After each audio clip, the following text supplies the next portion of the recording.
Mwanamke mmoja nchini Nigeria aliyekuwa akiishi kando ya mto Aba amejifungua mtoto bila msaada wa kitabibu kabla ya kuokolewa na kusaidiwa na mtengenezaji wa maudhui mtandaoni, yani content creator Richard Moduforo Uchenna, tukio lililoibua hisia miongoni mwa wananchi na mitandaoni. Kwa mujibu wa taarifa, mwanamke huyo aliyekuwa na changamoto za afya ya akili alijifungua katika mazingira magumu akiwa peke yake kando ya mto huo, hali iliyozua hofu kuhusu usalama wake na wa mtoto mchanga.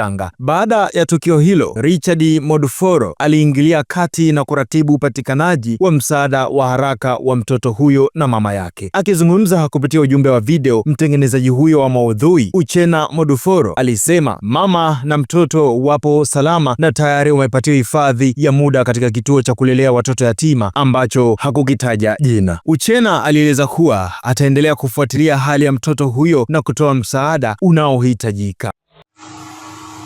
Yeah, hello everyone.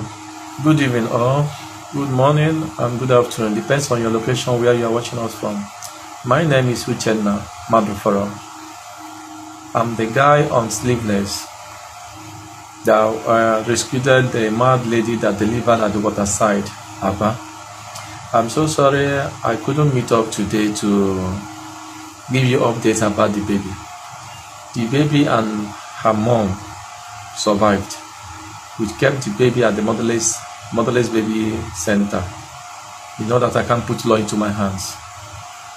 So I assure you people, by 10-11 a.m. tomorrow morning, I will go to the ShopRite and pick some things to visit the baby at the motherless baby center, which I will give you people updates. Thank you. God bless you all.